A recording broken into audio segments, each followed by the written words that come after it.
Back on the stage here at the PlayStation booth, E3 2014. One of my favorite people. Hi, Rami. Hi, Anthony. Rami from Vlambeer. A couple of my favorite games ever of all time. I'm still playing Lufrausers. Oh, wow, nice. That's good to hear. And you are up here to tell us about Nuclear Throne. Yep. Which I am also playing obsessively right now. Yeah, Nuclear Throne, it's been a crazy project. Obviously, it started about a year and a half ago with a tiny game jam. We made it in 2 days, effectively, and we were working on Luftrausers back then, so we had our project. But then we noticed that after that game jam, we just kept coming back and added a new weapon, or added a new enemy type, or a new character to Nuclear Throne, because it's so much fun to be able to play a game of your own and just add little things without it being your main priority all the time. Yeah. And this is kind of, Nuclear Throne is kind of a top-down roguelike shooter. Yeah, so it's a top-down shooter with procedurally generated levels. Every time you play, you get a new world, new levels to play around in. And the characters all have their special active and passive ability. And on top of that, you can mutate them during the game to have over 30 skills at the moment that all very, very much change how the game plays and how the characters play. And those are also randomly given to you. So you might be, in one run, you might be able to get shotgun fingers, which will increase the power of your shotgun. While in another run, you might get stuck with extra legs, which will just make you faster. So there's a lot of randomness to the game, which for a developer is really exciting. Because normally when you make a game, you know what's going to happen. Yeah. You're the developer, you know what's going to happen, so it's not really that exciting when you play it. You know, like if I step into this box, this will happen. And here I have no idea. Every time I play, I can get killed in the first world. I feel like it's got to be as interesting to kind of develop as it is to play. Yeah. Because you're trying to tighten and tweak these game rules. You guys are very, very active with your community. Yeah. You've been building the game for a while now and releasing weekly updates where you're just tweaking things every week. Yeah, I mean, it's that thing where a lot of people say they make the games they want to play, and to me that sounds really sad.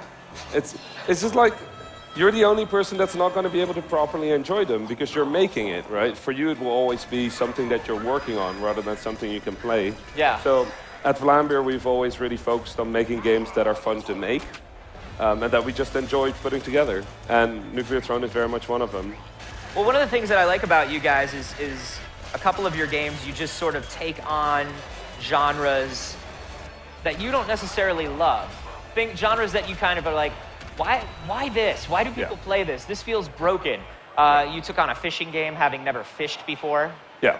And it wound up having shotguns in it. I mean, fishing with machine guns just sounded really reasonable to me. And then, of course, you start off with Super Crate Box, which is also one of my favorite games to have on my Vita with me. Just have it around at all times. Super Crate Box on the Vita is probably the best version. But that's another one where it was just kind of like, well, it's a single screen shooter and you have to get weapons out of crates, and we've never really enjoyed that. How do we make that enjoyable? So the thing is, it's very much, we are in a very interesting age in the games industry right now, right? I mean, in terms of diversity of content, it's never been as good as now. We have narrative games, we have very, very realistic shooters. We have everything in the spectrum between like tiny little mobile games all the way to the new Call of Duty or the new Bloodborne or all the things that got announced here at E3. And we just feel that there's something left in arcade that hasn't been made. People always say that all the ideas have been exhausted. Yeah. It's like if we look at what was made back in the days, but we make it now with all the extra design knowledge we have, with all the extra history in video games we have, and we make something new that has the values of arcade. You know, it's simple to play around with. You can pick up Nuclear Throne and play in 5 seconds. Yeah. But it's really, really hard to master. It really offers a lot of depth. We think arcade is not dead. We think there's so much left to explore. That's kind of what we do. So what did you want to bring to top-down? What did you see that was missing that you wanted to put in Nuclear Throne?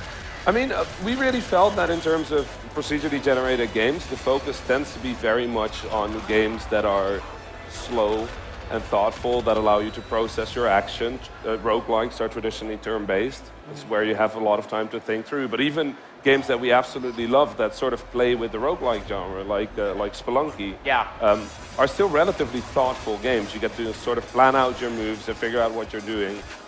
Nuclear Throne doesn't allow you that. I mean, you're walking around, there's a few dozen enemies all shooting at you. You are a crystal that can turn into a shield that reflects bullets. You have a shotgun, figure out what you do before the giant metal dog wakes up and eats you or something, right? It's very much, it tries to overwhelm you. And if you want to be... And it really does. Like you can see in the footage here in this trailer when it was just, everything is coming at you at all times. It's very much a skill game. It's a skill game. It's a game in which, I mean, it's something we love doing. We like making games that you are terrible at. Because if you get to be terrible at a video game, you get to be good at it when you get better. Yeah. Right? And a lot of games nowadays just sort of hold your hand and guide you through the thing. That's fine. But we want to make a game where if you can get to the final world of Nuclear Throne, that's an absurd achievement. If you can get to World 3, that's already an achievement. Yeah. We've been showcasing the game here at E3 for 3 days straight now, and I don't think I've seen anybody make it past World 2 yet. And some people have been playing for hours here in the booth. I feel like that's so common in these procedurally, like World 2 and Spelunky is also the one where it's like, if you can get past World 2, it's almost kind of smooth sailing because that's the one that tests you and lets you know whether you're a good player or not. Tell us a little bit about some of these different character classes and some of these abilities. Like, what kind of stuff do you get to use and play with? So one of our favorite things about the game is the characters. We've never really made a game that is so much about characters as this time. We have a fish that plays a guitar, and Fish used to be a police officer. One day before his retirement, the world just got destroyed in a giant apocalypse, and he turned into a fish. So he's been trying to deal with that, and he's pretty sad about it. We have Chicken, who is Chicken with a katana and a bandana that really likes samurai movies. And she's kind of cool because when we came up with Chicken, the idea was, can we make a character that you can keep playing after you die for a few seconds to try and revive yourself? Yeah. So when Chicken dies in the game, she loses her head, but you can still run around with the body without a head and try to find a medkit. And one of my favorite characters is Melting, which is super weak. If it gets hit once, it's over. But you can blow up the corpses of enemies as explosives and damage other enemies with them. So it very much changes the dynamic of the game. And it's also really clear, Melting is a really clear explanation of one of the design goals we had for the game, which is that all the special abilities you have are infinite.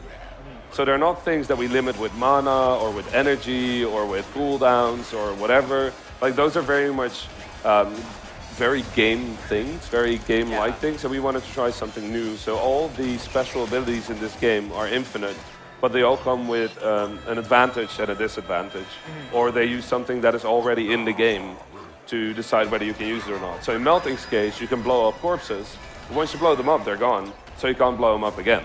Right. And in that way, we still limit whether you can use an ability forever. It's really funny because it makes you change the way you think about playing and using special abilities, because I found myself psychologically trained to save my special. Oh, don't use it now, use it later. When in reality, you can just be pounding on that the whole time. I mean, special abilities are special abilities. You want to use them to feel good about yourself. You don't want to be sitting around the corner waiting for your cooldown to run out. We want you to have fun with an action game. Like, it is a procedurally generated game, but for us, it's very much, how can we make the best feeling action game that has been made in forever, right? Like, how can we make this the best action game? How can we make that shotgun feel like the best shotgun you've ever fired in a video game? And that has just been, it's really fun because we've been spending the past few months just making things feel better, making explosions feel a bit more powerful, making the shotgun feel a bit nicer, but also adding ridiculous weapons. I mean, we started with a pistol and a crossbow, and nowadays we have everything from screwdrivers to ion cannons and nuke launchers. That's awesome. And yeah, like I said, I really love that stuff is coming so quickly, and so there's so many updates from you guys. Week to week to week, this game just changes and gets better. When are we going to see Nuclear Throne on PlayStation consoles, and what consoles is it coming to? So Nuclear Throne will be coming out on PlayStation 3, Vita, and PlayStation 4. It is sort of available on PC, Mac, and Linux, but the PlayStation versions are something we're working on very hard right now. And that will also have the best experience for the co-op multiplayer game modes. Because this game in multiplayer is completely ridiculous. It's crazy. It's insane. So much fun. It's actually unacceptable, but kind of amazing because it is. It's too much. It's just too much, but it makes for a really good time when one of you has a grenade launcher and you accidentally blow up all your friends. Awesome. Which makes for a good time and a lot of punching on the couch. For sure. Well, we're looking forward to playing it, man. Thanks so much for coming up on stage with us. Thanks so much. All right, coming up, find out how the West was won in secret ponchos. We'll collect some bounties.